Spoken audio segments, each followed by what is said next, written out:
Hey guys, welcome back to another episode of the Proverbial Perspectives. I am Simran. And I'm Yarini. And today we're going to be exploring another interesting topic. We're going to dive into the fascinating world of research and innovation. Yup, research often begins with curiosity. We see something intriguing and we want to know more, but it does not stop there. He who asks a question is a fool for 5 minutes, but he who does not ask a question remains a fool forever. Absolutely. Asking questions is the heart of research. It's about being brave enough to seek out answers, even if it means that we are admitting that we don't know something. Our journey as students and researchers is filled with such moments, isn't it? There's a proverb that says, a journey of 1,000 miles begins with a single step. How does this resonate with the process of research? The proverb is actually quite fitting, Simran. Research is indeed a long journey, and it begins with a single question or hypothesis. It requires patience, persistence, and the willingness to take that first step, even when the path isn't clear.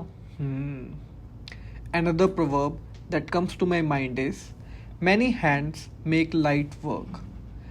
How important is collaboration in research? Collaboration is essential, it's everything. Research often involves complex problems that one person alone can't solve. By working together, sharing ideas, and pooling resources, we can achieve so much more. It's the collective effort that drives innovation and discovery. Speaking of innovation, there's a Chinese proverb that says, learning is like rowing upstream. Not to advance is to drop back. Research seems to embody this idea of continuous progress, doesn't it? Absolutely. In research, we must constantly push the boundaries of what we know. If we stop questioning and stop exploring, we risk falling behind. Continuous learning and adaptation is crucial. Indeed, the true value of research is demonstrated through its results and applications. A theory or hypothesis is only as good as its ability to be tested and proven in real world scenarios. Now, let's bring in our special guest for today's episode. We're delighted to have with us Professor Carolyn Plewa. She's the Pro Vice Chancellor of Research, Education and Development, and she's also the Dean of Graduate Studies. So let's welcome Professor Plewa.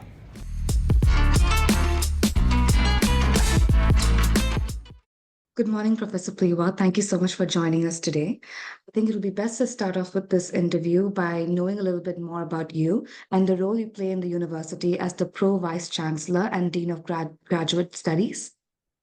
Great, thank you so much. Thank you for having me. I'm really glad to be here. As you said, I'm the Pro Vice Chancellor of Research, Education, Dean of Graduate Studies. I actually think I have the best role in this university.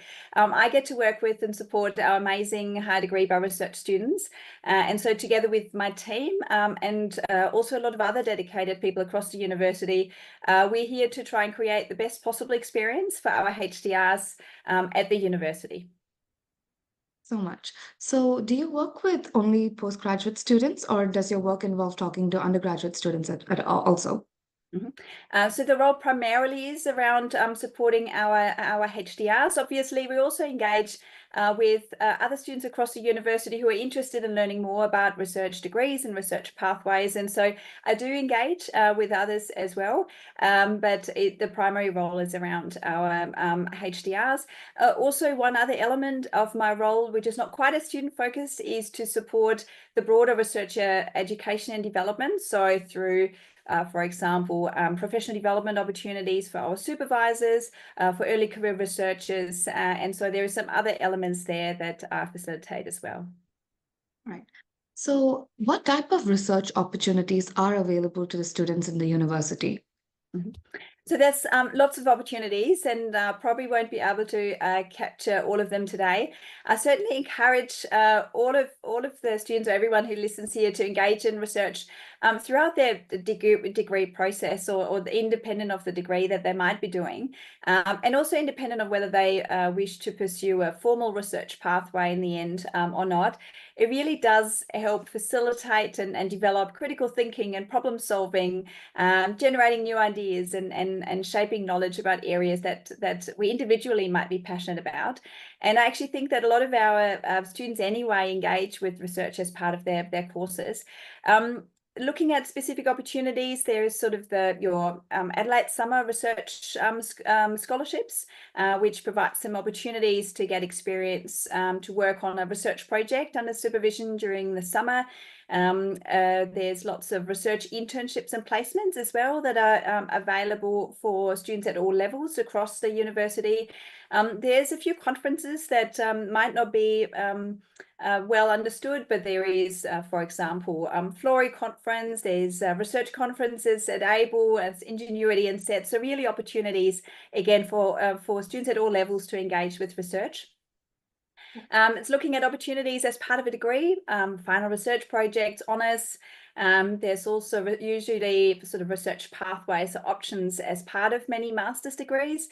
And then, of course, is our research degrees. So the Master of Philosophy, Master of Clinical Science, and the PhD. All right, thank you so much for sharing that. I pose this question more for the new students who've just come in, who've just started their undergraduate degree or anything. So, are there any difference in terms of opportunities that are available for domestic versus international students? So there's all of the opportunities are available for all of our students across the university, independent of usually also independent of whether they are part-time or full-time, international, domestic. Obviously, there is some specific opportunities that are in a particular discipline or a particular school. So I won't be familiar with necessarily all of those eligibility requirements. So worthwhile checking. But no, we do want to, as a university, really make sure that everyone has access to these opportunities throughout their time with us. Right, thank you. And what are some of the emerging areas of research that the university is currently focusing on? Mm-hmm. The great thing about my job is, I guess, that the research that is happening across the university is extremely diverse. So I'm always amazed by the great work that's happening across all the different areas of the university. Certainly, if you look at some of the areas of strength in terms of research at the university now, but also into the future, they're reflected in our FAME areas. So in sustainability, agri-food and wine, healthy societies, but also sort of breakthrough technologies as part of DG+. And they're all really focused, I guess, if you have a look at those strategic themes around solving some of the great challenges of our planet, protecting the environment, producing the world's best renewables, challenges of providing food, conditions change in terms of that, embracing creative arts. So there's lots of elements there that all of our areas across the university can feed into.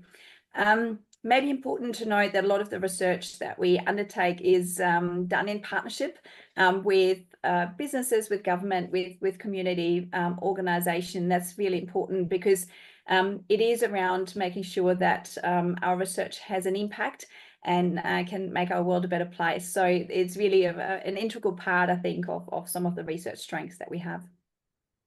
Right. And how do you think the university can better foster a culture of innovation and entrepreneurship among students and the faculty both? Mm-hmm.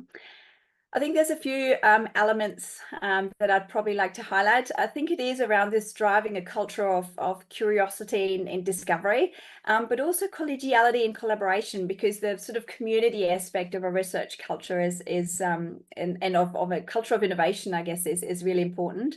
And to do that in a very purposeful manner. Now, I used to, maybe a little bit of my background, I used to be the deputy and then interim director of the Entrepreneurship, Commercialisation Innovation Centre. So I've got a lot of colleagues in that area. And as part of that role, I really learned the importance of risk-taking and having a culture of trialing new ideas, of learning, of innovating, but also being comfortable with failing and trying again, and embracing not just the successes, but also the times where things might have not worked out, because there's always learning involved. A couple of other things. One of them is around people. I think for this kind of culture, we need role models, and we need the people who encourage others and support others in engaging, and in sort of that, as I said, the enabling, inspiring, celebrating. That is a really important aspect. we have very good support mechanisms and structures actually at the University of Adelaide. So for anyone who is new or would like to learn more, I certainly encourage them to connect with the Think Lab, having a look at the e-challenge, the Tech e-challenge, or even some of the specialised degrees that we offer in that space. There's a lot of potential ways of engaging, and I think it's also a great way of facilitating that culture. And they also provide opportunities to connect and engage more closely with a broader innovation ecosystem with our alumni with Lot 14. Because in the end, I think fostering a culture of innovation entrepreneurship, it's never done in isolation. It requires connection, requires us to be part of that broader ecosystem in which we are. So that's a really important way in which we support this culture as well. Thank you. Just give me a second to rearrange my questions. Yeah. So you mentioned about how being part of research is also about being part of the larger ecosystems, and these collaborations are very vital to research itself. Given that that is true, how does the university support students in developing strong university business collaborations, and what benefits do you see from these partnerships? Mm-hmm. Yeah, thank you. I actually, so university industry engagement's been my passion from the beginning. I actually did my PhD on this topic, and have actually been a researcher in the area ever since. So it's been one that's very much forefront of mind. In the end, I think the university can't actually achieve what it's meant to achieve without engaging, because it plays such an essential role within the community, both in a research discovery point of view, but also in other elements as well. So this engagement is something that we take extremely seriously. So obviously it happens in various different ways. There is, from a learning and teaching point of view or entrepreneurship, you'll see that there is from guest lectures through to various different forms. Maybe if I focus on our HDRs in particular, we have actually set up a dedicated HDR industry engagement team. And that team supports everyone who would like to be involved in collaborations with partners, industry funded scholarships. We do a lot of internships as well with industry and government. And we certainly encourage all of our PhD students to complete that kind of internship to ensure that they, I guess, gain the knowledge and expertise and skills in engaging at this kind of industry-based research or industry-facing research. But also they can create some networks and opportunities through that as well. We do support it through a scholarship too, which means that we, or our PhD students who would like to engage in these opportunities don't just, I guess, get supported in achieving the experience that they want, but also are financially supported through that process as well. But yeah, so there's really, I guess, lots of opportunities in that space, and I encourage everyone who'd like to learn more to get in contact with the team. Sure. And how do you feel the university can better prepare students for their careers in both academia and in the industry through these research programs? Yes, so we know that research students go into a variety of rewarding careers. So a number of them go into academic careers, industry, public sector, and there's certainly huge opportunities that arise for anyone who has developed research skills as part of their degree. The way in which we try to facilitate it is by embedding related learning into all of our research training programs. So we have our CAST program, which is a dedicated professional development program for our research students. It incorporates both sort of workshops and training opportunities, but also experiential learning as part of that. And it's really flexible. So independent of the pathway that our students might like to seek, it might, we have sort of more development opportunities around how to progress and move into an academic career, in industry career. As I said, we do encourage internships, industry internships for everyone, because what we find is even for those who go into an academic career pathway, the likelihood that they will engage with industry, with community, with government as part of that future role is very high, both through the research but also more broadly. So yes, so that's really primarily how we support that kind of process, but we also work closely with other areas of the university, such as careers, to provide as many avenues as possible to support the career development of our students. Dive a little bit more deep into that. So, what kind of supports and resources are actually available for students who are interested in conducting their research? Mm-hmm. There's quite a bit that is offered across the board. Now, some of those are offered at the university level, some at the faculty level, some at the school level. So maybe focusing on a few. So first of all, for our high degree research students in particular, we have a dedicated Adelaide Graduate Research School. So we have a sort of a one-stop shop for program and professional development support. So any questions, any support that's needed, please just come and see us in the Schultz building. There's also postgraduate coordinators in each of the different schools and areas for local support. There's obviously dedicated supervisors as well as associate deans of graduate studies at the faculty level as well. And we also have HDR student representatives across all of the very different schools as well. So there's lots of people to help. Maybe focusing on some of the initiatives that we've implemented as part of the support structures. So we've brought in a peer support program most recently, connecting those that are sort of early stages of their research career or pathway with those that are a little bit further along. What's been very well received too is our HDR networking lunches. Building social connections, building networks. So really one of the key focus areas we have is to really strengthen the community amongst our research students.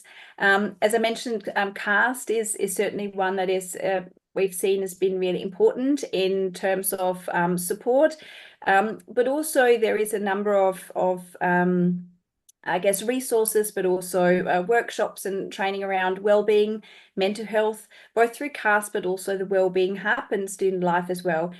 So that's something that we try to broaden and encourage at all times as well.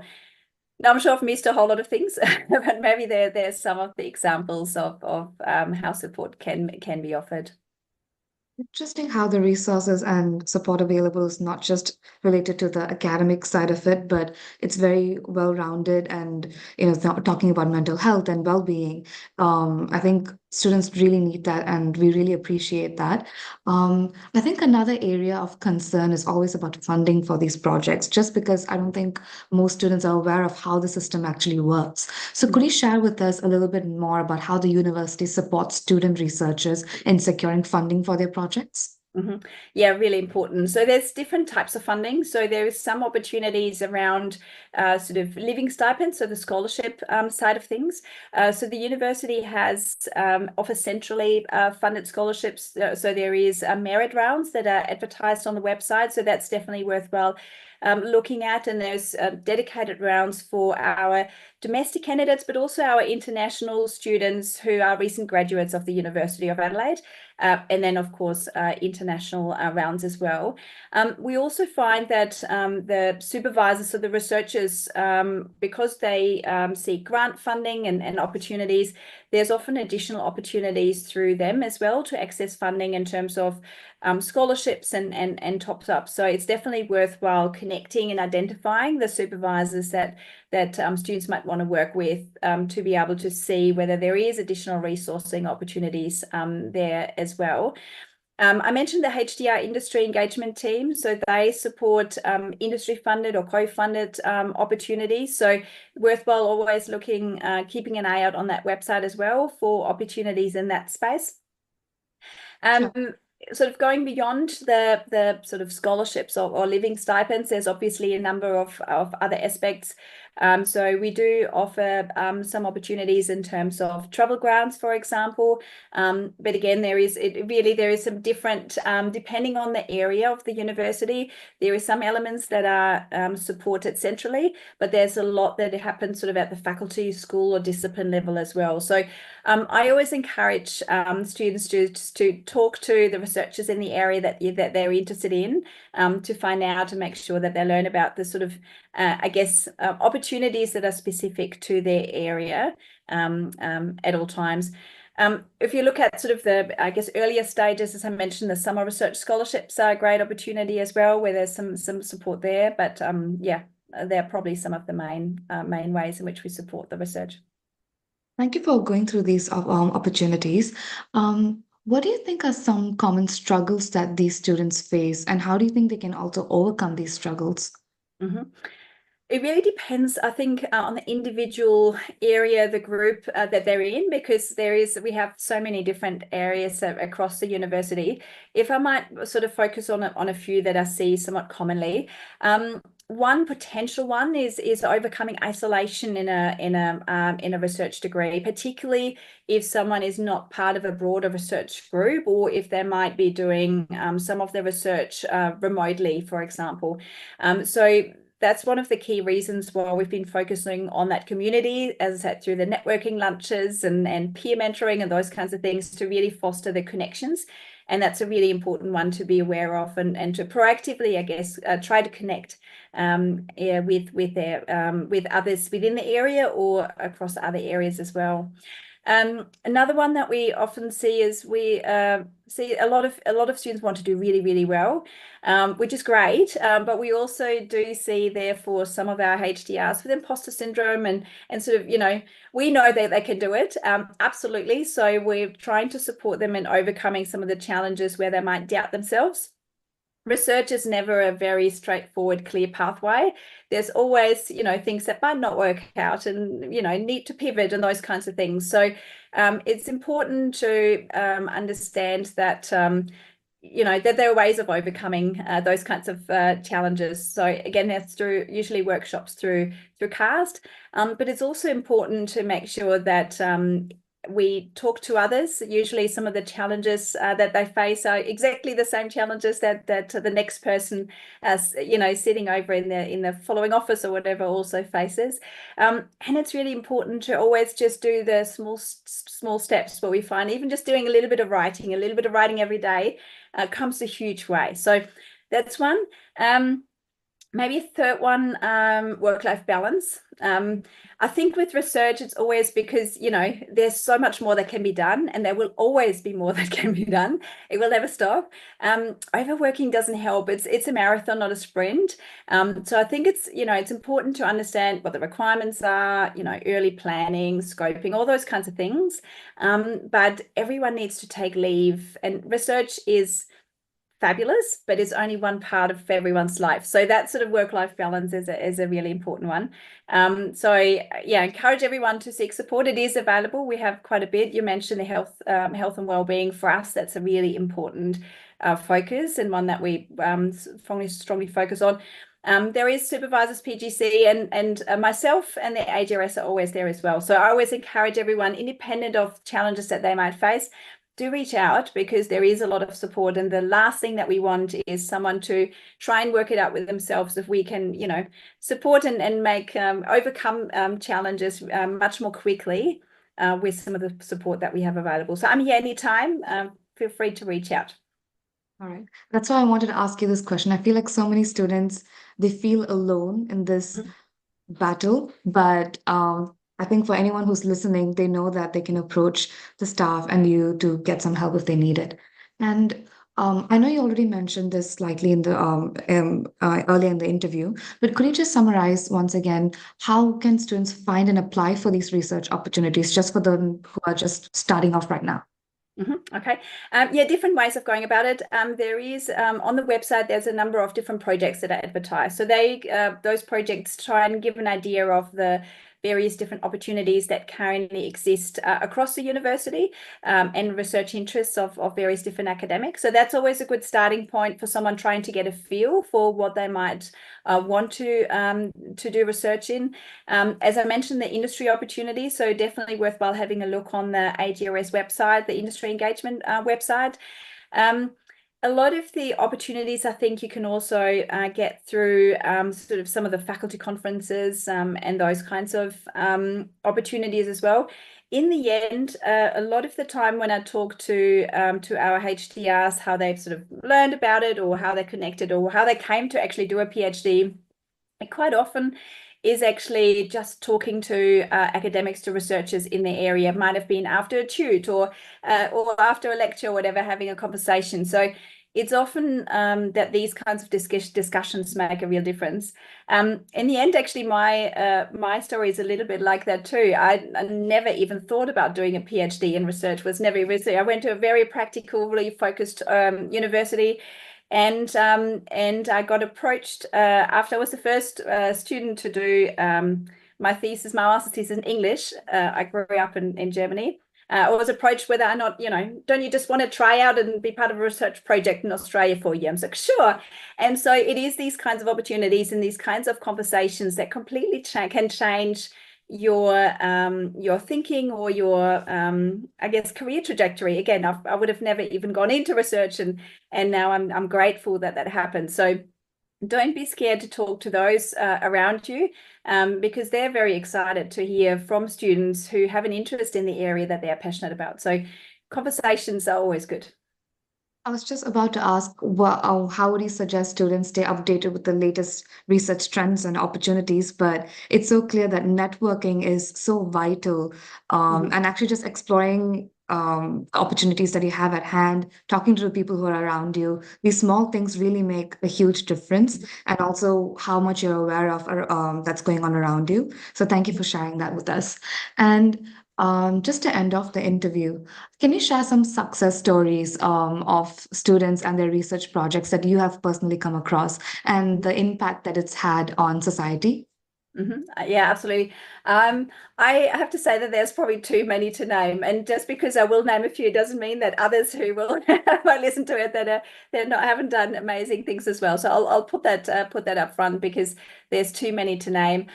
Some of the ones that I can think of, one of them was Georgia Maloney. Her research contributed to the global fight against illegal wildlife trafficking. So really exciting.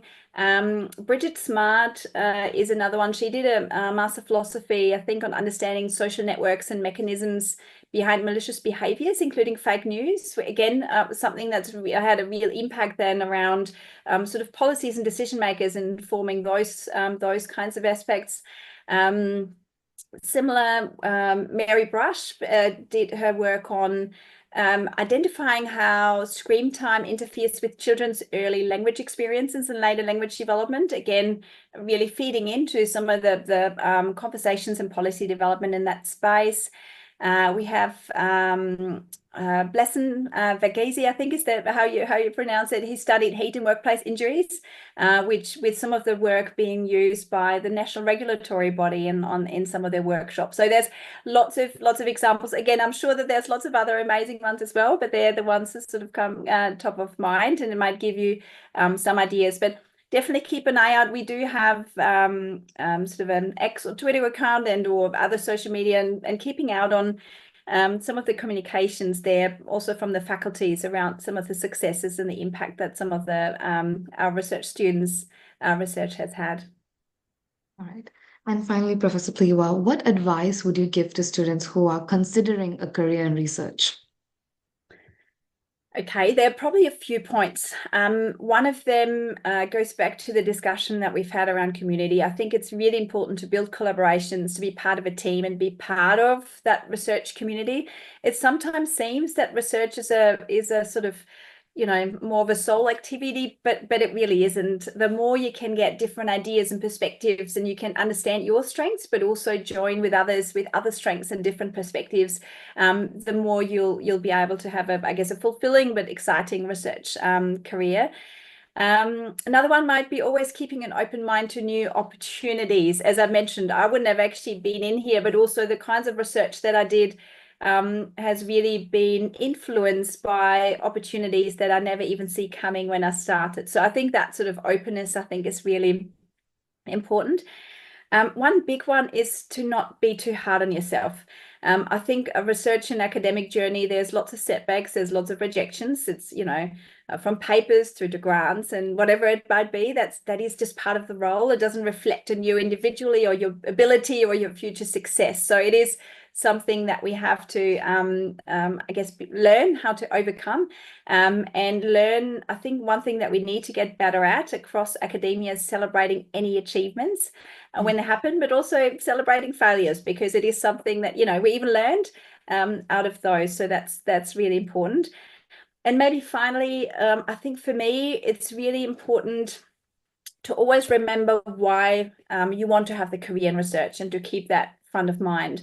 There's a lot of things that we do, from writing papers and applying for grants and so on, but a lot of people that I talk to, they do it because they do want to make a difference through the research on, I don't know, the life of children or whatever it might be, the environment or whatever it might be in their area.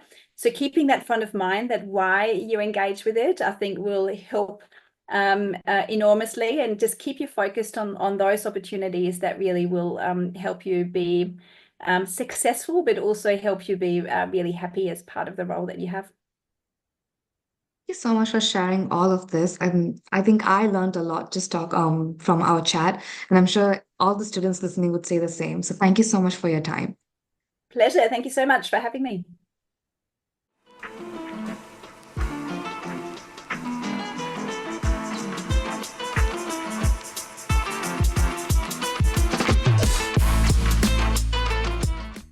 We'd like to thank Professor Pliwa for sharing her insights. And thank you to all our listeners as well for joining us on this journey through the world of research.